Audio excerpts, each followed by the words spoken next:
ang himpapawid. Gamit ang paleta at kanyang daliri, mga ulap kumagaskas sa asul na hangganan. Ultimo mga ngiti ng buwan, sumisilip pinaparamdam, patakuman na sasaksihan.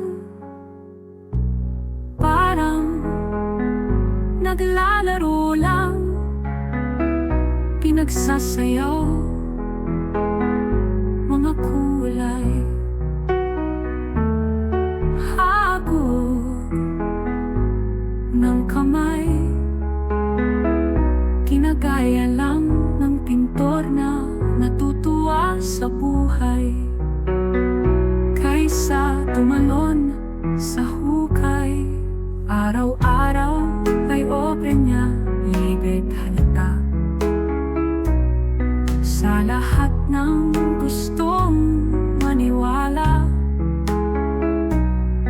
Nabubulag unti-unti ang natutuwa magtiwala, nawawala, naliligaw kapag ang hinahanap tinitingnan.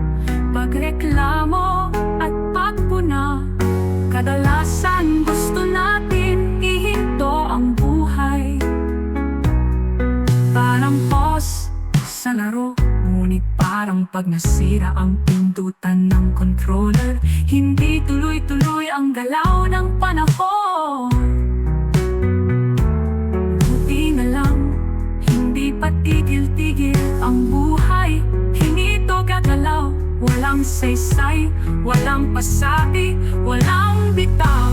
Ngunit hindi ganon ang buhay, dahil may walang pahingang nagbabantay.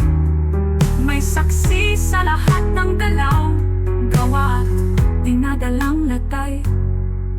Siguro ay may gustong sabihin ang Ama sa ating mga talo. Marahil alam niyo ito.